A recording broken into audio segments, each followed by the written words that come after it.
दोस्तों, अगर आपको मेरी कहानियाँ अच्छी लगती हैं तो प्लीज़ मेरे चैनल को सपोर्ट कीजिए। आपके सपोर्ट से ही हौसला बढ़ता है और काम में दिल लगता है, इसलिए ज़्यादा से ज़्यादा सपोर्ट कीजिए। और जिन दोस्तों ने अभी तक चैनल को सब्सक्राइब नहीं किया है तो प्लीज़ चैनल को सब्सक्राइब कीजिए। तो चलिए चलते हैं कहानी की तरफ। दीपक और अवंतिका की दोस्ती को कौन नहीं जानता था। पूरा कॉलेज उनकी दोस्ती का शुरू से ही गवाह रहा था। किस तरह दीपक और अवंतिका के बेशुमार झगड़े बेशुमार प्यार में बदल गए, किसी को पता ही नहीं चला। बीबीए का आखिरी साल था पर दोनों के झगड़े अभी भी वैसे के वैसे ही थे। अवंतिका, तुम नहीं मानोगी ना। क्या मानूं दीपक, गलती तुम्हारी है पर तुम कभी अपनी गलती नहीं मानते हो और जानती हूँ कभी मानोगे भी नहीं। ठीक है, अगर मेरी गलती है तो आज के बाद मैं तुम्हारे रास्ते में नहीं आऊँगा। खुश रहना तुम हमेशा। तुम कहाँ जाओगे दीपक, आज के बाद मैं ही तुम्हें नजर नहीं आऊंगी। दोनों एक दूसरे को पीठ दिखाते हुए अपने अपने रास्ते चले गए। पूरा दिन बीत गया बिना बात किए हुए और दोनों अपने अपने गुस्से को लिए बैठे रहे। बार बार अपना फोन उठाकर चेक करते और वापस रख गुस्से से भर जाते। समझता क्या है खुद को, पूरा दिन ऑनलाइन रहेगा पर मजाल है कि एक मैसेज कर सॉरी बोल दे। अकड़ू कहीं का। जब देखो तब ऑनलाइन, सारी दुनिया से बात करने का वक्त है इसके पास मगर मुझसे बात नहीं करेगी मैडम। पता नहीं क्या समझती है खुद को, जैसे मैं मर जाऊंगा इसके बिना। यूं ही सोचते सोचते दोनों ने आंखों आंखों में ही रात गुजार दी। अगले दिन कॉलेज पहुंचने पर दोनों एक दूसरे को देखते हुए नजदीक आए और एक दूसरे के बगल से निकल गए। तुम नहीं बुलाओगे तो मैं क्यों आ बुलाऊं तुम्हें। जब तुम्हें फर्क नहीं पड़ता तो फिर मुझे क्यों पड़े। अवंतिका मन ही मन बड़बड़ा रही थी और उसकी सहेलियां उसे देख मुस्कुरा रही थी। वहीं दूसरी तरफ दीपक का भी ऐसा ही हाल था। वो खुद को दोस्तों और क्लास में बिजी रखने की नाकाम कोशिश में खुद को खुश रखने का दिखावा कर रहा था। कैंटीन में पहुंचने पर दोनों की नजरें टकराई और फिर दोनों ने एक दूसरे से अपनी नजरें हटा ली।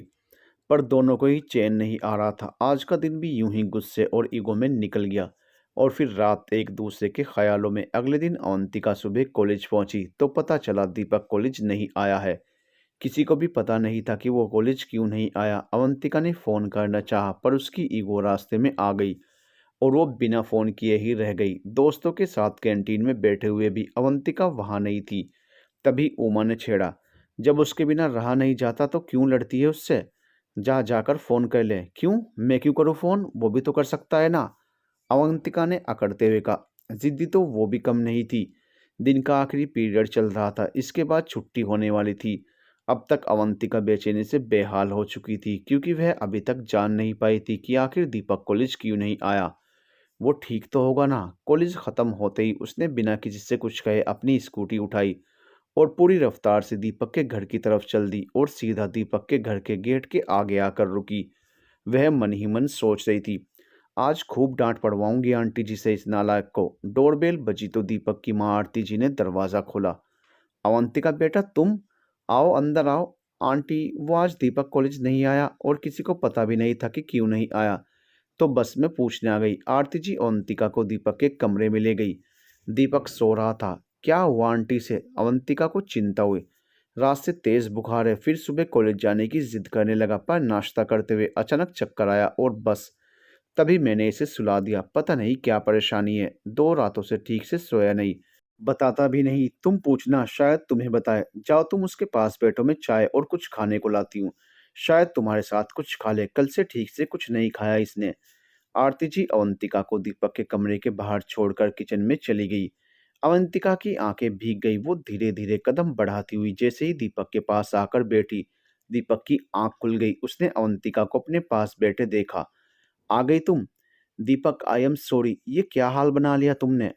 फिर तुम तो खुश हो ना, मज़ा आता है ना तुम्हें मुझे सताने में।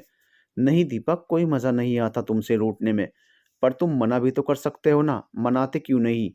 नहीं अवंतिका, मुझे मनाना ही तो नहीं आता, मत रूठा करो ना ऐसे, देखो क्या हाल हो जाता है मेरा। और कहीं मैं ज़िंदगी भर के लिए रूठ गई तो मर जाऊंगा और क्या। तुम रहना अपनी नाराज़गी के साथ, ठीक है ना। ओए पागल हो तुम, ऐसे कैसे मर जाओगे। जिंदगी भर तुम्हें सताने का कॉपीराइट सिर्फ मेरा है, समझे।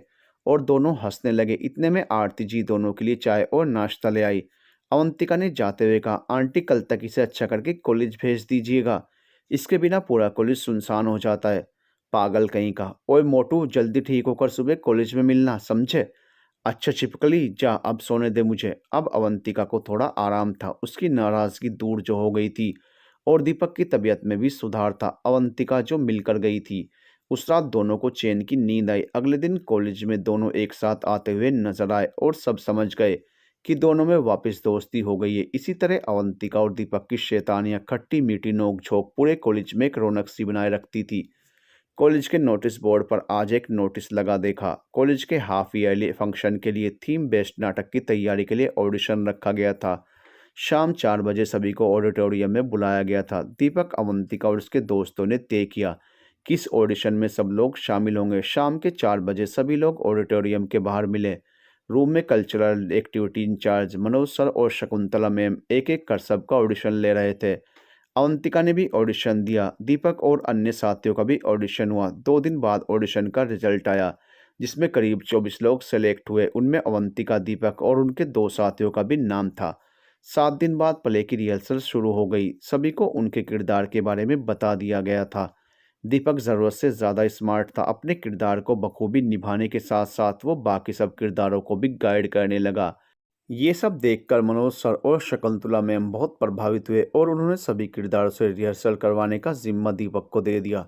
दीपक बहुत काबिल था। उसने मनोज सर और शकुंतला मैम को 7 दिन बाद आकर रिहर्सल देखने को कहा। ठीक 1 महीने बाद शो स्टेज पर होना था और शहर के नामी लोगों को बतौर जज इनविटेशन दिया गया था। 7 दिन बाद दीपक की तैयार टीम ने बहुत शानदार रिहर्सल पेश की। दीपक अब मनोज सर और शकुंतला मैम के साथ इस शो की तैयारी में व्यस्त हो गया। उधर अवंतिका का वक्त अकेले बीतने लगा। कॉलेज में उसके और भी दोस्त बनने लगे। उन सब से भी हर वक्त अवंतिका सिर्फ अपने और दीपक के किस्से ही सुनाती रहती। अवंतिका दिल की एकदम साफ थी, इसलिए कॉलेज के दोस्त उससे गहरे जुड़ जाया करते थे। वक्त मिलने पर दीपक अवंतिका के पास आता और जब अवंतिका उसे वक्त ना देने की शिकायत करती, तब अक्सर दोनों में झगड़ा हो जाया करता। तब दीपक अपने रिहर्सल में बिजी हो जाता और अवंतिका अपने नए दोस्तों में। यहाँ से दोनों के बीच एक अनकही सी दूरी आने लगी। अब दोनों का मिलना बहुत कम हो गया। सिर्फ रिहर्सल पर ही मिलते और फिर पूरा दिन कोई बात नहीं होती। आखिर शो का दिन आ गया। सबने इतनी खूबसूरत परफॉर्मेंस दी कि जज, कॉलेज के सभी प्रोफेसर, प्रिंसिपल और स्टूडेंट, सभी के दिल में दीपक ने एक खास जगह बना ली। शो की शानदार सफलता के बाद सभी दोस्तों ने सेलिब्रेट करने का डिसाइड किया। शाम को सब मिलकर शहर से बाहर बने एक रिजॉर्ट में सेलिब्रेट करने पहुंच गए। खूब ज़बरदस्त पार्टी हुई और रात ढलने पर दीपक ने अवंतिका से उसे घर छोड़ने के लिए कहा। चलो अवंतिका, मैं घर छोड़ दूं तुम्हें। नहीं दीपक, मैं मैनेज कर लूँगी। क्या मैनेज करोगी तुम, मुझे भी बता दो। ऋषभ मेरे घर के पास से ही होकर गुजरता है, मैं उसके साथ चली जाऊंगी। तुम बेकार में उल्टे रास्ते पर जाओगे और फिर वापस लौटना पड़ेगा। ओह, साफ साफ कहो कि तुम ऋषभ के साथ जाना चाहती हो। ठीक है, बेशक जाओ, पर एक बात सुनकर जाना अवंतिका। अवंतिका चुप रहकर उसकी बातें सुनती रही। उसे अच्छा लगता था बिना बोले सिर्फ उसे सुनते जाना। अवंतिका, जानता हूँ हमारे बीच एक दूरी सी आ गई है, सिर्फ इसलिए कि मैं शो के काम में बिजी हो गया था। पर इसका ये मतलब तो नहीं कि मैंने तुम्हारे अलावा किसी और के साथ वक्त बिताया है। मैंने तो सिर्फ अपने काम में वक्त बिताया। और तुम्हें सच में लगता है कि तुम्हारे बिना भी मैं रह सकता हूँ? तो ठीक है, मैं तुमसे कोई शिकायत नहीं करूँगा। तुम्हारे दूर रहने से अगर तुम खुश हो तो मुझे सुकून है। अब तुम जाओ, ज़्यादा देर मत करो, पर ध्यान से जाना और अपना ख्याल रखना। घर पहुँचते ही मुझे फ़ोन करना, मुझे तुम्हारी चिंता रहेगी। इतनी ही चिंता है तो फिर खुद ही साथ ले चलो। वैसे भी बातों में बहलाना खूब आता है तुम्हें, और जानते भी हो कि तुम्हारे अलावा किसी और के साथ जाकर मुझे कोई खुशी भी नहीं मिलेगी। फिर भी जानबूझकर ऐसी बात करते हो। दीपक मुस्कुरा दिया। चलो पागल लड़की। और दीपक और अवंतिका फिर से एक साथ पहले जैसे ही हंसने, बोलने और मिलने लगे। अक्सर अवंतिका नए दोस्तों से मिलने चली जाया करती, जिससे देखकर दीपक बहुत नाराज होता था। पर वो ज़्यादा कुछ कह नहीं पाता था, क्योंकि वो अवंतिका की आज़ादी नहीं छीनना चाहता था। उसे डर रहता था कि कहीं निर्दयी दुनिया अवंतिका का मासूम दिल न तोड़ दे। इसलिए उसके इर्द गिर्द अपनी नज़रें हमेशा कायम रखता था। अवंतिका ये बात जानती थी, पर उसे गुस्सा आता था कि क्यों दीपक हर समय उस पर शक करता रहता है, उसकी जासूसी करता रहता है। इस बात पर कई बार अवंतिका नाराज़ भी हुई, पर फिर खुद ही बात को भुला भी दिया करती थी। इन्हीं नोक झोंक के बीच उनकी कॉलेज लाइफ अंतिम पड़ाव पर आ पहुंची थी। यार, क्या सोचा है तुम सब ने? बीबीए के फाइनल एग्ज़ाम अगले महीने शुरू होने वाले हैं। 2 महीने के अंदर रिजल्ट भी आ जाएगा। उसके बाद क्या करने वाले हो तुम सब? दीपक ने आज सबको कैंटीन में बुलाया और सबसे आगे के फ्यूचर प्लान को डिस्कस करने के लिए ये बात शुरू की। यार, मेरे पापा ने मुझे ऑफिस ज्वाइन करने के बोल दिया है। मैं तो एमबीए करना चाहता हूँ, पर उन्होंने कहा है कि अब उन्हें काम में मेरे साथ की ज़रूरत है। तो मेरा तो फाइनल है, ऑफिस ज्वाइन कर लूँगा। विकास ने अपनी बात कही। मैं भी कोई जॉब सर्च करूँगी और पढ़ाई नहीं होती बाबा मुझसे, सुनिधि ने अपना बताया। मैं तो एमबीए करने की सोच रहा हूँ, एंट्रेंस की तैयारी करूँगा, सचिन ने बताया। तुम क्या करोगे दीपक? सचिन ने पूछा। मेरा तो ऐसा है, पापा का बना बनाया बिजनेस है, उन्होंने कह दिया है जब मन करे आ जाना। पर मेरा इरादा कुछ अलग है, मुझे कुछ अपने दम पर करना है, इसलिए फ़िलहाल यहीं पर एमबीए करूँगा। दीप्ति, तुम क्या करने वाली हो? दीपक ने अपनी बात कहकर दीप्ति से सवाल किया। सिंपल एमबीए, अगर छोड़ दी पढ़ाई तो घरवाले शादी करवा देंगे मेरी। ना बाबा, अभी से कौन पड़े शादी वादी में, इसलिए कोई ऑप्शन नहीं मेरे पास सिवाय पढ़ने के। दीप्ति की बात सुनकर सब ठहाका लगाकर हंस दिए। तभी दीपक ने अवंतिका से पूछा, अवंतिका तुम्हारा क्या इरादा है? ये भी बताना पड़ेगा मुझे। अपना तो फिक्स है, जहाँ तुम वहाँ मैं, कहकर अवंतिका मुस्कुरा दी। तभी सुनिधि बोल पड़ी, आहा क्या प्यार है, और सब मस्ती करते हुए अपने अपने घर निकल पड़े। अगले दिन शकुंतला मैम ने दीपक को बुलाया। दीपक, तुमने बहुत शानदार प्ले प्लान किया था। अब सुनो, एग्जाम के बाद रिजल्ट आने से पहले एक नए प्ले की तैयारी शुरू करनी है। उसकी डिटेल्स तुम मनोज सर से ले लेना, मुझे पूरी स्क्रिप्ट बनाकर अगले सोमवार को दे जाना। ओके मैम, कहकर दीपक अपनी मित्र मंडली के पास आया और उन्हें पूरी बात बताई और नए प्ले की तैयारी के लिए शाम को मीटिंग रखी। शाम को मीटिंग में उसने प्ले के लिए एक नया सब्जेक्ट सबके सामने रखा। सभी को सब्जेक्ट बहुत पसंद आया। दीपक ने सभी को उनके रोल्स बता दिए। मेन लीड रोल उसने अपने और अवंतिका के लिए रखा, लेकिन एक जगह अभी भी खाली थी और उसके लिए दीपक को तलाश थी एक नई लड़की की। पर सब लोग मिलकर भी नहीं सोच पा रहे थे कि ऐसी लड़की कहाँ मिलेगी जो ऐसा शातिर रोल कर सके। दीपक ने उन सब से स्क्रिप्ट लिखने में हेल्प करने को कहा। इसके लिए उन्होंने 2 दिन दीपक के ही घर पर ठहरने का प्लान बनाया। सब लोग खुश थे क्योंकि इन 2 दिनों में सब खूब मस्ती करने वाले थे। उसके बाद सब अपने एग्ज़ाम की तैयारी में बिजी हो जाएंगे और फिर एग्ज़ाम के बाद इस प्ले की तैयारी शुरू कर देंगे। सभी को कल शाम का इंतज़ार था।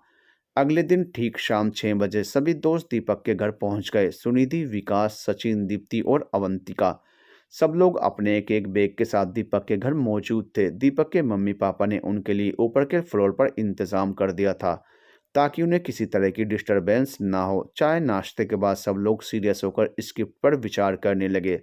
सब ने अपने अपने डायलॉग्स लिखने शुरू किए। मस्ती के साथ साथ काम, ये उम्र भी कुछ ऐसी ही होती है जब पंछी खुले आसमान में अपने पंख फैलाना चाहता है, बिना किसी रोक टोक ऊंचाइयां नाप लेना चाहता है, और ऐसे में दोस्तों का साथ जैसे सोने पर सुहागा। और सब दोस्त इन गोल्डन डेज को खूब इंजॉय कर रहे थे। काफ़ी देर काम करने के बाद सब थक गए। सुनिधि और विकास बाहर बालकनी में खड़े आसमान के तारों को देख रहे थे।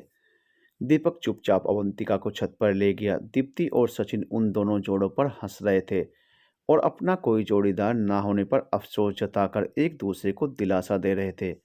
करीब 9:30 बजे जब मम्मी ने खाने के लिए नीचे बुलाया, तब सब लोग नीचे आ गए और डाइनिंग टेबल पर खाने पर कुछ ऐसे झपटे जैसे कब से भूखे हों।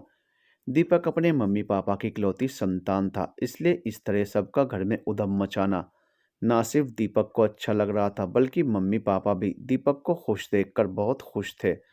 रात देर तक सब बातें करते रहे, एक ही कमरे में गपशप करते मस्ती करते। कब सब लोग सो गए किसी को खबर नहीं हुई, पर दीपक और अवंतिका ने एक दूसरे को देखते हुए पूरी रात आंखों ही आंखों में गुजार दी। सुबह 8 बजे मम्मी ने आकर सबको जगाया। कमरे का हाल देखकर उनसे अपनी हंसी रोकी नहीं गई। मम्मी की हंसी सुनकर सबकी आंख खुल गई। तभी मम्मी ने कहा, ऐसा लग रहा है जैसे जंगल से कुछ बंदर भागकर मेरे घर में आ गए हों। देखो तो क्या हाल बना रखा है कमरे का। आंटी जी, वो पता ही नहीं चला कब हम लोग सो गए। हम अभी सब ठीक कर देते हैं। सुनिधि ने जब ये बात कही तो अवंतिका और दीप्ति ने उसकी बात का समर्थन किया। नहीं बेटा, उसकी कोई ज़रूरत नहीं। तुम सब लोग तैयार होकर नाश्ते के लिए नीचे आ जाओ। ये सब तो उर्मिला और राघव मिलकर कर लेंगे। मम्मी ने भी हिदायत दी और जाने लगी। तभी सुनिधि आगे आई और पीछे से मम्मी के गले में बाहें डालती हुई बोली, आंटी, मैंने कभी अपनी माँ का प्यार नहीं देखा, पर आपको देखकर लगता है वो आप जैसी ही होंगी। कहते हुए सुनिधि की आंखें नम हो गई। तभी दीपक आगे बढ़ा। अरे ओ सुनिधि मैडम, मेरी माँ को इमोशनल मत करना, ये तुम्हें यहीं रख लेंगी, फिर मेरा क्या होगा? कहते हुए दीपक ने रोनी सी शक्ल बना ली। तभी माँ ने एक चपत लगाई दीपक के, फिर प्यार से सुनिधि को गले लगाया और कहा, माँ सिर्फ माँ होती है बेटा, तुम्हारी हो या दीपक की, आज से तुम मुझे माँ ही बोलना, ठीक है? मुझे भी एक बेटी मिल जाएगी। मेरे जीवन की भी एक कमी पूरी हो जाएगी। मतलब अब से ये मेरी बहन बन गई। उफ! दीपक के ये कहते ही सभी ठहाका लगाकर हंस दिए। इमोशनल सीन हो गया तो चलें तैयार होकर नाश्ते पर। बहुत काम बाकी है अभी। और सब लोग तैयार होने चल दिए। 9 बजे सब लोग नाश्ते की टेबल पर आ गए। दीपक के माता पिता खुले और आज़ाद विचारों के थे, इसलिए उन्हें इस सब बातों से कोई आपत्ति नहीं थी। दीपक के सभी दोस्त उसे लक्की बोलकर मम्मी पापा की तारीफ कर रहे थे और दीपक उन्हें यह कह रहा था कि अब नज़र मत लगाओ यार, नाश्ता कर। सभी दोस्त फिर से कमरे में आ गए और स्क्रिप्ट का काम आगे बढ़ाने लगे। स्क्रिप्ट का काम आज हर हाल में ख़त्म करना था, क्योंकि उसके बाद एग्ज़ाम की तैयारी शुरू करनी थी। सब डूब कर डायलॉग लिखने में लगे थे। ऐसे समय दीपक की नज़र अवंतिका पर टिकी हुई थी। उसे काम में डूबा हुआ देख दीपक उसकी सादगी और खूबसूरती में खो गया। वहीं सुनिधि भी चुपचाप से विकास को निहार रही थी। काम में खोया हुआ विकास उसे किसी छोटे से मासूम बच्चे जैसा लग रहा था। तभी दीप्ति ने दीपक को और सचिन ने सुनिधि को जोर से कोहनी मारी। ओ मजनू की औलाद, डायलॉग अवंतिका के चेहरे पर लिखे हैं क्या? दीप्ति ने दीपक को छेड़ा। तभी सचिन बोल पड़ा, और नहीं तो क्या, वहां अवंतिका का चेहरा पढ़ा जा रहा है और इधर विकास का चेहरा पढ़कर सुनिधि मैडम डायलॉग लिख रही हैं। सभी लोग ठहाका लगाकर हंस दिए। अवंतिका उठकर मुस्कुराती हुई छत की तरफ भागी और दीपक उसके पीछे पीछे उसे पकड़ने भागा। छत पर भागते खेलते हुए अचानक अवंतिका झूले पर गिर पड़ी और उसे बचाते हुए दीपक ठीक उसके ऊपर गिर पड़ा। नीचे अवंतिका और उसके ऊपर दीपक, दोनों की आंखें एक दूसरे की आंखों की गहराई में उतर रही थी। दोनों की गर्म सांसों की महक एक दूसरे को महका रही थी। होंठ फड़फड़ाने लगे। दोनों ही जैसे अब अपने वजूद में नहीं थे। प्यार उन दोनों के रूप में निखर रहा था। तभी दीप्ति छत पर आई। उसके आने की आहट ना दीपक ने सुनी, ना ही अवंतिका ने। ओ प्रेम पुजारियों, प्रेम की पूजा हो गई है तो चलो, माँ ने नीचे बुलाया है चाय के लिए। हंसते हुए दीप्ति नीचे चली गई। दीपक और अवंतिका झेंप कर रह गए। स्क्रिप्ट का काम लगभग खत्म हो गया था। सभी वापस जाने की तैयारी करने लगे। वापस लौटने को किसी का भी मन नहीं था, पर लौटना तो था। जाते समय सबकी आंखें नम थी। माँ का गला भी भर आया था। उन्होंने सभी बच्चों को आते रहने के लिए कहा। सुनिधि को गले लगाकर खूब प्यार दिया और अब सब अपने घर लौट आए थे। आज की रात सबकी आंखें जाग रही थी। काले आसमान में बादलों से लुका छिपी करते सितारों में सभी अपनी यादों को ढूंढ रहे थे और मुस्कुरा रहे थे। कुछ ही दिनों में एग्जाम शुरू हो गए। सबने पूरे मन के साथ एग्जाम दिए। उसके बाद छुट्टियां शुरू हो गई। अगले दिन शकुंतला मैम ने दीपक को फोन कर कॉलेज बुलाया, साथ ही सभी दोस्तों को भी लाने को कहा। 1 घंटे में सभी कॉलेज पहुंच गए। प्ले की क्या प्रोग्रेस है दीपक? मैम स्क्रिप्ट तैयार है, सभी किरदार भी चुन लिए गए हैं, बस 3 किरदार बाकी हैं। जल्दी उनका चुनाव भी हो जाएगा और आज से 3 दिन बाद रिहर्सल शुरू कर देंगे। गुड, ये देखो ये है मुक्ता, इसी साल एमबीए में दाखिला लिया है। तुम देख लो अगर इसके लिए भी कुछ है तो तुम्हारे पास। शकुंतला मैम ने मुक्ता से सभी का परिचय करवाया। सभी दोस्त मुक्ता को देखकर खुश हुए। देखने में सादगी से परिपूर्ण, रंग जरा सांवला पर नैन नक्श सुंदर थे। प्यारी सी सौम्य सी मुस्कान हर समय चेहरे पर। बहुत जल्दी सबसे घुल मिल गई थी मुक्ता। दीपक को जिस तरह के किरदार की जरूरत थी वो उसे मुक्ता में नजर आ गया था। अगले दिन तक उसे बाकी 2 किरदार भी मिल गए थे। सबने मिलकर रिहर्सल शुरू कर दी थी। मुक्ता बहुत स्मार्ट और इंटेलिजेंट थी। दीपक उससे काफी इम्प्रेस था। बल्कि दीपक ही नहीं, सभी दोस्त उससे काफी इम्प्रेस थे। अवंतिका की भी मुक्ता से अच्छी और गहरी दोस्ती हो गई थी। लगभग सभी के दिल में घर बना लिया था उसने। अवंतिका अपने मन की हर बात बड़ी आसानी से मुक्ता से कर लिया करती। मुक्ता भी बड़े अपनेपन से उसकी बातों में दिलचस्पी लिया करती। उसके मीठे बोल सब पर जैसे जादू सा कर गए थे। मुक्ता अब कई जगह दीपक को एडवाइस भी देने लगी कि उसे यहाँ क्या बदलाव लाना चाहिए, जिस पर भले कोई सहमत हो या ना हो, पर दीपक जरूर अपनी सहमति दिखाता और उसकी बात मान भी लिया करता। ये सब देख सभी मित्र सोच में पड़ जाते कि आखिर दीपक मुक्ता को इतनी अहमियत क्यों दे रहा है। ये बात अब धीरे धीरे अवंतिका को भी अखरने लगी थी। दीपक ने सभी दोस्तों की मीटिंग बुलाई और सबके सामने एक नई बात रखी। दोस्तों, अभी तक हम ये प्ले एक साथ कर रहे थे। मैंने सोचा है कि हम 2 टीम बना लें। पहले 4 सीन अवंतिका और तुम तैयार करवाओ और बाद के 4 सीन मुक्ता तैयार करवाएगी। इस तरह हम थोड़ा जल्दी भी कर पाएंगे। मुक्ता ने तुरंत हामी भर दी। मैं तैयार हूँ। सभी दोस्त मुक्ता की ओर देखने लगे। किसी को भी समझ नहीं आ रहा था कि दीपक ने ऐसा फैसला कैसे ले लिया। तभी अवंतिका ने कहा, नहीं दीपक, ये मुमकिन नहीं है। हम सब एक साथ सारे सीन तैयार करेंगे, अलग अलग नहीं। मुझे ये तरीका पसंद नहीं आया। दीपक ने अवंतिका को समझाने की कोशिश की, कहीं बहस बढ़ न जाए, इसलिए अवंतिका मान गई। पर दिल से उसने इस बात को स्वीकार नहीं किया। धीरे धीरे अब सब कुछ वैसा होने लगा जैसे जैसे मुक्ता कहती जाती। ये बात सभी को अखर रही थी, क्योंकि दीपक अब सारे काम सिर्फ मुक्ता की सलाह से करने लगा था। और ये बात अवंतिका को सबसे ज़्यादा अखर रही थी। इस बारे में वो अक्सर दीप्ति से बात किया करती। देख और समझ तो दीप्ति भी रही थी, पर फिर भी वो अवंतिका को समझाने की कोशिश करती। छोड़ ना अवंतिका, एक प्ले की ही तो बात है, हो जाने दे, बाद में सब ठीक हो जाएगा। क्या तुझे सच में लगता है दीप्ति कि सब ठीक हो जाएगा? तभी दीपक वहां आ गया। क्या गुफ्तगू चल रही है, जरा हम भी सुने। कुछ नहीं दीपक, हम बस प्ले की ही बात कर रहे थे, दीप्ति ने बताया। अवंतिका चुपचाप दीपक के चेहरे की ओर देख रही थी। प्ले? हाँ, मुक्ता बहुत मेहनत कर रही है। इस बार प्ले बहुत शानदार होगा, देखना, दीपक ने खुश होते हुए बताया। और बाकी सब मेहनत नहीं कर रहे दीपक? अवंतिका ने सवाल किया। क्या अवंतिका, तुम भी? सभी मेहनत कर रहे हैं, मैंने कब मना किया? पर तुमने सिर्फ मुक्ता का ही नाम लिया ना, तो तुम परेशान हो गई इतनी सी बात से। वाह अवंतिका, कितना छोटा सोचती हो तुम भी। अच्छा, अब मेरी सोच भी छोटी हो गई। अवंतिका तुम। इतने में दीपक को मुक्ता ने आवाज़ दी और दीपक अवंतिका को देखकर चुपचाप वहां से चला गया।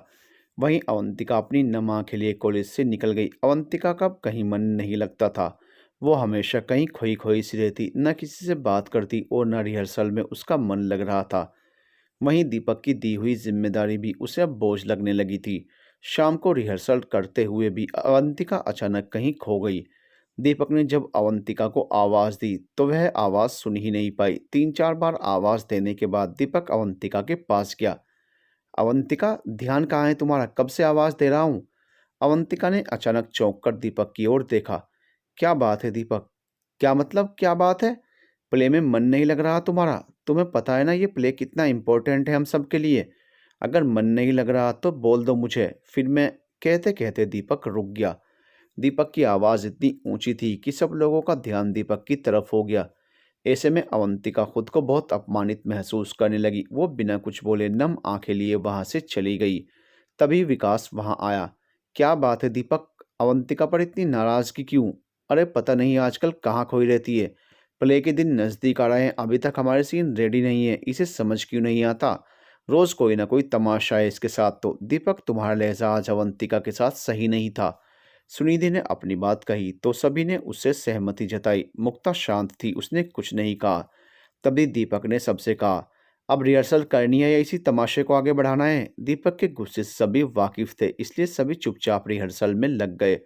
पर किसी का मन नहीं लग रहा था। खुद दीपक का भी मन परेशान था, वो समझ नहीं पा रहा था कि आखिर अवंतिका को हो क्या गया है। रात होने को थी। दीपक, विकास, सुनिधि, दीप्ति, सचिन और मुक्ता के साथ अपनी गाड़ी में निकला। सभी का मूड अपसेट देखकर मुक्ता ने दीपक से कहा, चलो दीपक, आज सब लोग बीच पर चलते हैं, मौसम भी कितना अच्छा है, सभी का मूड अच्छा हो जाएगा। सुनिधि और दीप्ति उसे हैरानी से देखने लगे, मगर दीपक ने मना कर दिया कि उसका मन नहीं है। तभी मुक्ता ने समझाया, मैं जानती हूँ दीपक, किसी का मन नहीं होगा, पर सुनो, इस तरह सब उदास रहेंगे तो क्या मिलेगा? न किसी का रिहर्सल में मन लगेगा और न ही अवंतिका का मूड अच्छा करने का कोई तरीका मिलेगा। चलो सब लोग बीच पर, वहाँ सब लोगों को अच्छा लगेगा और फिर अवंतिका को वापस लाने के बारे में सोचेंगे। दीपक लगातार इनकार कर रहा था, पर मुक्ता भी उसे मनाने में कोई कसर नहीं छोड़ रही थी। उन दोनों के इस नाटक को चारों दोस्त देख रहे थे। आखिर दीपक ने मुक्ता की बात मान ली और सब लोग बीच की तरफ चल दिए। बीच पर पहुंचकर दीप्ति ने एक प्लान बनाया। उसने सुनिधि और विकास को अकेले टहलने के लिए भेज दिया। फिर सचिन को मुक्ता के साथ बिजी होने का इशारा किया और खुद दीपक के साथ दूसरी तरफ निकल गई। लहरों के किनारे किनारे टहलते हुए जब नरम नमी से भरी गुदगुदाती हुई रेत पांव को छूती तो एक सुकून का एहसास दीपक के मन को शांत करने लगा। जानती हो दीप्ति, अवंतिका को इस तरह रेत पर चलना बहुत पसंद है। इसके लिए वो कुछ भी कर सकती है। दीपक को अवंतिका की याद आने लगी और मेरे हाथ में हाथ डालकर वो पूरी रात यूं ही चल सकती है। तुम्हें पता है दीपक, इन सबसे ज्यादा उसे क्या पसंद है? क्या? तुम। जानता हूँ, पर मुक्ता के आ जाने से अचानक वो इतनी बदल क्यों गई है, ये नहीं समझ पा रहा हूँ मैं। मुक्ता एक अच्छी लड़की है, भावुक है, मेहनती है, अच्छी दोस्त भी है। तुम सबसे तो उसे कभी कोई प्रॉब्लम नहीं हुई, फिर आखिर मुक्ता से क्यों? देखो दीपक, हम सब पुराने दोस्त हैं और एक दूसरे को गहराई से जानते हैं और समझते हैं, इसलिए हम एक दूसरे से किसी भी बात से डरते नहीं। पर मुक्ता से डर लगता है अवंतिका को। डर? कैसा डर दीप्ति? मुक्ता से डर? ये बात मेरी समझ के बाहर है। हाँ दीपक, डर ए सुरक्षा। अवंतिका प्यार करती है तुमसे और मुक्ता अभी अभी आई है और उसके आने से तुम कहीं ना कहीं अवंतिका से कुछ दूर भी हुए हो। वजह जो भी हो, पर उसके मन में डर बैठ गया है कि मुक्ता के होते कहीं वो तुम्हें खो ना दे। इस डर की वजह से वो बहुत ज़्यादा बेचैन है। हो सके तो उसके साथ वक्त गुजारो। Spend some quality time together and see the difference in her. शायद तुम सही कह रही हो दीप्ति। थैंक्स यार, तुमने मुझे एकदम सही सलाह दी, कहकर दीपक मुस्कुरा दिया। तभी मुक्ता ने आवाज दी। मुक्ता के आते ही दीपक ने उसे भी थैंक्स कहा। किस बात के लिए थैंक्स दीपक? न तुम यहाँ आने का आइडिया देती, न मुझे अवंतिका को मनाने का आइडिया मिलता, इसलिए थैंक्स, कहकर दीपक मुस्कुरा दिया। मुक्ता बस मुस्कुरा कर रह गई। सभी लोग बाहर डिनर के लिए चले गए। सब लोग बार बार अवंतिका की बात करने लगे, जिसे देख मुक्ता थोड़ा असहज हुई। फिर उनकी बातों में शामिल हो गई। अवंतिका को भी यहाँ होना चाहिए था, कितना अच्छा लगता ना। मुक्ता ने अपनी बात बीच में डालने की कोशिश की। मैं कॉल करती हूँ उसे। इससे पहले कोई उसे रोकता, उसने तुरंत अवंतिका को कॉल लगा दिया। हेलो अवंतिका, क्या कर रही हो? अवंतिका के फोन उठाते ही मुक्ता ने पूछा। मुक्ता के इस तरह फोन आने पर अवंतिका चौंक गई। कुछ नहीं मुक्ता, बस अभी डिनर किया था। तुम कहो, इस समय अचानक कॉल करने की कोई खास वजह? क्यों अवंतिका, क्या मैं तुम्हें इस समय कॉल नहीं कर सकती? नहीं वो बात नहीं। अच्छा कहो, कैसे याद किया? बस यूं ही, हम सब तुम्हें मिस कर रहे थे, इसलिए तुम्हें कॉल लगा लिया। हम सब? मतलब? अरे हाँ, वो दीपक हम सबको बीच पर लेकर आया है और अभी वहाँ से निकलकर हम सब डिनर करने आए हैं। तो बस यहाँ तुम्हारी ही बातें हो रही थी, सोचा तुम्हें कॉल ही लगा लूँ। अवंतिका को ऐसा लगा जैसे किसी ने उसके जख्मों पर नमक छिड़क दिया हो। उसका गुस्सा और बढ़ गया था। उसने फ़ोन कट किया और अपने कमरे में चली गई।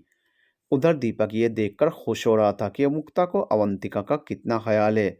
वहीं दीप्ति और सुनिधि समझ गई थी कि मुक्ता ने जानबूझकर ऐसा किया है ताकि वो अवंतिका को और तकलीफ दे सके।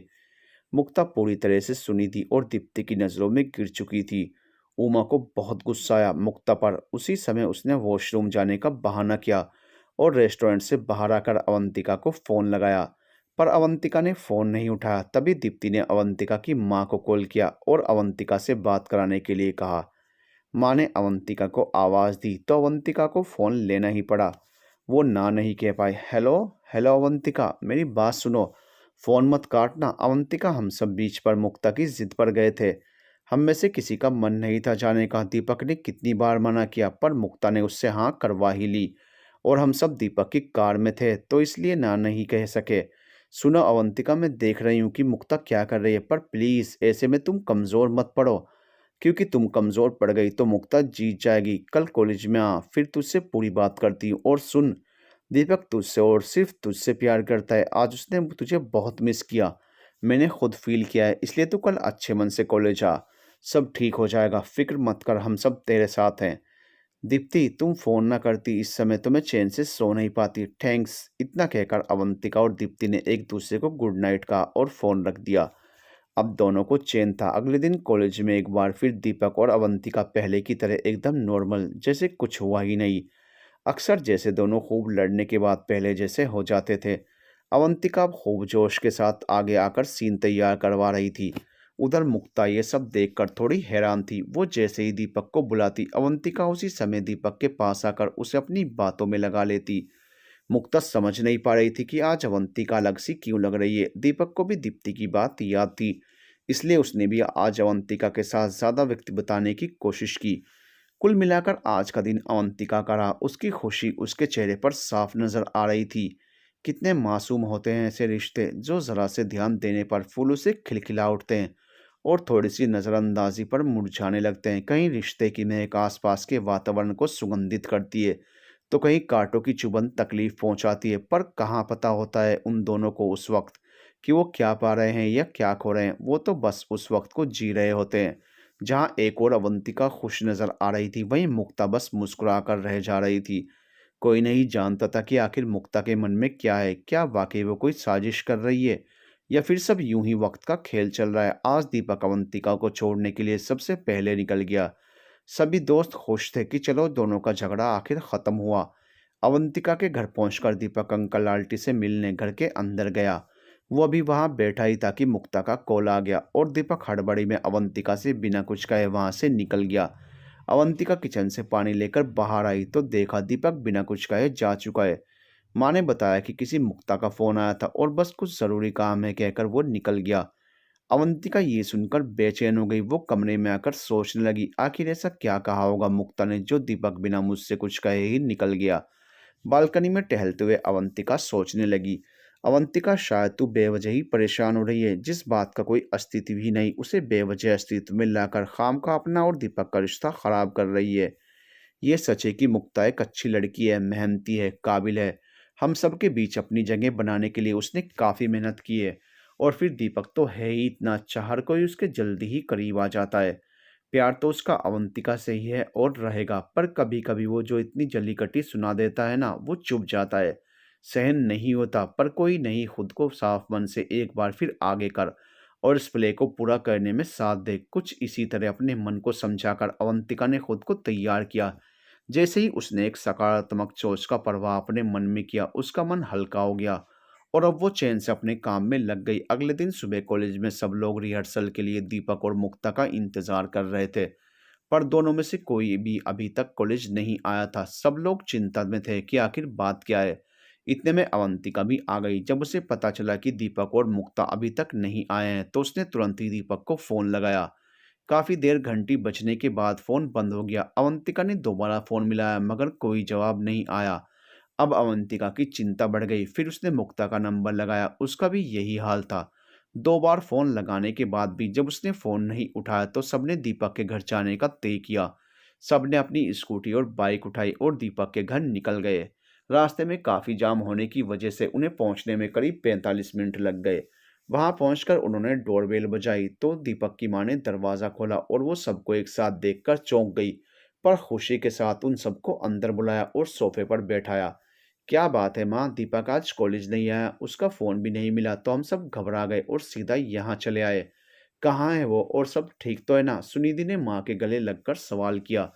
माँ ने मुस्कुराकर जवाब दिया, अब सब ठीक है सुनिधि, दीपक और मुक्ता ने सब संभाल लिया। ये सुनकर सब चौंक गए। अब सब ठीक है से क्या मतलब है माँ? क्या हुआ था और क्या संभाल लिया दीपक और मुक्ता ने मिलकर? अवंतिका ने सवाल किया। अरे बाबा शांत हो जाओ, बताती हूँ सब। कल शाम को अचानक दीपक के पापा की तबीयत बिगड़ गई और वो चक्कर खाकर गिर पड़े। उस समय मैंने बहुत कोशिश की पर दीपक का नंबर नहीं लगा।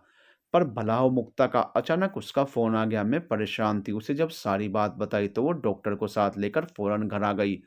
डॉक्टर ने तुरंत हॉस्पिटल ले जाने और कुछ इमरजेंसी में टेस्ट करवाने की बात कही।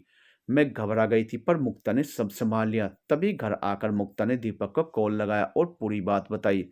तब से मुक्ता एक पल भी यहाँ से कहीं नहीं गई। अभी मैंने ही उसे कहा कि थोड़ा आराम कर ले। ये बात सुनकर सभी लोग हैरान हो गए। तभी अवंतिका ने पूछा, आंटी दीपक और मुक्ता कहाँ हैं? दीपक ऊपर नहाने गया था और मुक्ता उसी के बगल वाले कमरे में सो रही है। अवंतिका ने फिर पूछा, क्या मैं उनसे मिलने जाऊं? हाँ मिलाओ, तब तक मैं तुम सबके लिए कुछ लेकर आती हूँ, माँ ने सोफे से उठते हुए कहा। हम सब भी साथ चलते हैं माँ, कहते हुए दीप्ति और सुनिधि भी माँ के साथ किचन की ओर चल दी। वहीं सचिन और विकास अंकल जी को देखने उनके कमरे की ओर चल दिए। अवंतिका ऊपर दीपक के कमरे में पहुंची तो वहां का नजारा देख वो दरवाजे पर ही खड़ी रह गई। उसे अपनी आंखों पर यकीन नहीं हो रहा था। दीपक शायद अभी अभी नहाकर बाहर निकला था। उसके बदन पर टॉवल लिपटा हुआ था और मुक्ता कोई डायरी लिए इधर उधर भाग रही थी, जिसे पकड़ने के लिए दीपक उसके पीछे भाग रहा था। अचानक दीपक और मुक्ता बेड पर गिर पड़े। इस हाल में मुक्ता के ऊपर दीपक को गिरे हुए देखकर अवंतिका की आंख भर आई और जब उन दोनों ने अवंतिका को नम आंखों में देखा तो वो समझ गए कि अवंतिका ने उन्हें गलत समझ लिया है। अवंतिका तुरंत सीढ़ियों से नीचे उतरी और घर से बाहर निकल गई।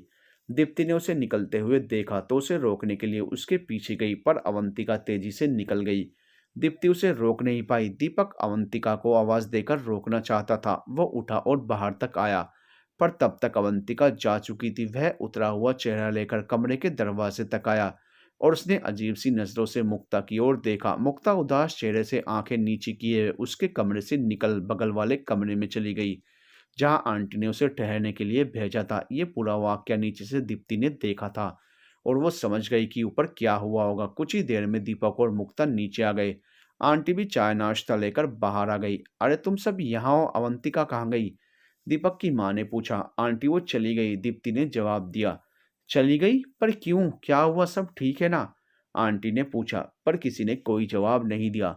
कुछ देर वहां रुककर सब लोग निकल गए। मुक्ता भी चली गई। दीपक ने अवंतिका को फोन लगाया पर अवंतिका ने फोन नहीं उठाया। दीपक ने कई बार कोशिश की पर अवंतिका ने फोन नहीं उठाया। अब दीपक परेशान हो गया। उसे आज पहली बार लग रहा था कि उससे गलती हो गई है। अवंतिका उसके बारे में पता नहीं क्या क्या गलत सोच रही होगी। वो उठा, उसने बाइक निकाली और अवंतिका के घर जा पहुंचा। अवंतिका घर की छत पर थी, अकेली बेचैन सी एक और बैठी बस आकाश की ओर देखती जा रही थी। उसकी आंखें लाल थी जैसे थोड़ी देर पहले खूब रोई हो। दीपक चुपचाप उसके पास आकर बैठ गया। अवंतिका मुझसे बिना मिले चली आई।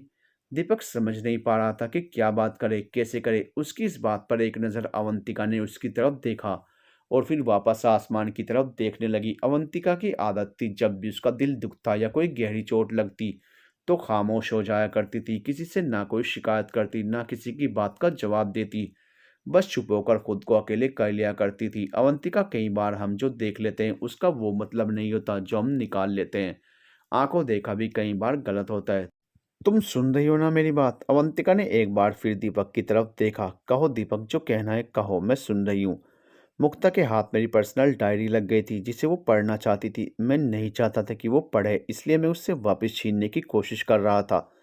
बस इसी में अचानक वो मुझसे टकराकर बेड पर गिरी और मैं भी लड़खड़ाकर उसके ऊपर गिर गया और उसी समय तुम वहां पर आ गई। बस इतनी सी बात है और मैं जानता हूँ वो देखकर तुम्हें बुरा लगा है। गलती किसी की भी नहीं थी, फिर भी मैं तुमसे माफ़ी मांगता हूँ। प्लीज़ तुम नाराज़ मत होना। अवंतिका ये बात सुनकर और दीपक को इस तरह परेशान देखकर बेचैन होने लगी। दीपक उसे कभी इतना परेशान नहीं दिखा था और आज तो वो माफ़ी मांग रहा था। ये बात अवंतिका को भीतर तक छू गई। उसने दीपक का मन ठीक करने के लिए पहले खुद को शांत किया और फिर कहा, कोई बात नहीं, जाने दो। तुम इतने परेशान क्यों हो? पापा की तबीयत ठीक तो है ना? पता नहीं अवंतिका, कल रिपोर्ट आएंगी पापा की, तभी कुछ पता चलेगा, पर मुझे बहुत चिंता हो रही है उनकी। आई होप सब ठीक हो, सब ठीक होगा, तुम फिक्र मत करो। अवंतिका ने दीपक को दिलासा दिया। पर ये बताओ, कौन सी पर्सनल डायरी है तुम्हारी जो तुमने आज तक मुझे भी नहीं बताया? दीपक मुस्कुरा दिया। है, उसमें तुम्हारे और अपने बारे में लिखता रहता हूँ, कहानी की तरह। ये सुनकर अवंतिका मन ही मन खुश हुई। फिर दोनों कुछ देर बातें करते रहे। अब दोनों का मन ठीक था। दीपक ने अवंतिका को बताया कि अगले हफ्ते प्ले है तो हम लोग 4 दिन बाद अपनी फाइनल रिहर्सल कर लेंगे ताकि कुछ भी गड़बड़ ना हो, सब कुछ अच्छे से हो जाए। उसके बाद हमारी नई क्लासेस भी शुरू हो जाएंगी। कल से एडमिशन शुरू हैं। तुम समय पर आ जाना, साथ में एडमिशन करवाएंगे। अवंतिका मुस्कुरा दी। ठीक है। दीपक अब घर निकल गया। अगला पूरा दिन सब लोग एडमिशन में लगे रहे। किसी ने रिहर्सल के लिए नहीं सोचा। कॉलेज खत्म होने में 1 घंटा बाकी था। सभी लोग कैंटीन में आकर मिले। एडमिशन हो जाने की खुशी में सब सेलिब्रेट कर रहे थे। तभी मुक्ता वहां आई। क्या बात है, आज रिहर्सल नहीं करनी? मुक्ता ने पूछा। नहीं, आज सब लोग एडमिशन हो जाने की खुशी में सेलिब्रेट कर रहे हैं। आओ तुम भी हमारे साथ शामिल हो जाओ। सचिन ने मुक्ता को इनविटेशन दिया, वो भी शामिल हो गई। कॉलेज खत्म होने के बाद सब लोग अपने घर निकल गए। अवंतिका दीपक के साथ उसके घर चली गई, उसके मम्मी पापा से मिलने। घर पहुंचकर अवंतिका ने दीपक से उसी डायरी की बात पूछी। दीपक, मुझे दिखाओ ना वो डायरी, मुझे पढ़नी है। अभी नहीं अवंतिका, थोड़ा सब्र करो, हमारी शादी हो जाने दो, उसके बाद पढ़ना वो डायरी। अवंतिका जिद करने लगी पर दीपक नहीं माना। दोनों की नोकझोंक चलती रही और दिन बीतने लगे। आज फाइनल रिहर्सल थी पर दीपक अभी तक कॉलेज नहीं आया था। आज के दिन उसके न आने पर सब लोग चिंतित थे। तभी मुक्ता ने कहा, शायद किसी जरूरी काम में फंस गया होगा। एक काम करते हैं, हम लोग रिहर्सल शुरू करते हैं। दीपक के सारे सीन मुझे याद है, मैं परफॉर्म कर दूंगी। तब तक शायद दीपक आ ही जाए। अब समय बहुत कम है हमारे पास। सभी लोग मान गए और रिहर्सल शुरू कर दी। आधी रिहर्सल हो चुकी थी, सभी ने ब्रेक लिया। तभी अचानक घबराया हुआ सा दीपक कॉलेज पहुंचा। उसे घबराया हुआ देखकर सभी दोस्त परेशान हो गए। क्या बात है दीपक, सब ठीक है ना? मुक्ता ने सवाल किया। तभी अवंतिका दीपक के करीब आ गई और उसका हाथ थाम लिया और उसे सवालिया नजरों से देखने लगी। अवंतिका, पापा कहते हुए दीपक का गला भराया। क्या पापा, क्या बात है दीपक? पापा ठीक है ना? अवंतिका घबरा गई। पापा की रिपोर्ट्स ठीक नहीं आई अवंतिका। डॉक्टर का कहना है कि उनकी एंजियोग्राफी करनी पड़ेगी। मुझे बहुत डर लग रहा है। मैंने आज तक पापा को कभी ऐसे बीमार नहीं देखा। मैं उनको ऐसे नहीं देख सकता। कहते हुए दीपक की आंखों में आंसू आ गए। तब अवंतिका ने उसे गले से लगा लिया। To be continued. दोस्तों, आगे चलकर क्या मोड़ लेगी दीपक और अवंतिका की प्रेम कहानी जानने के लिए बने रहिएगा हमारे साथ।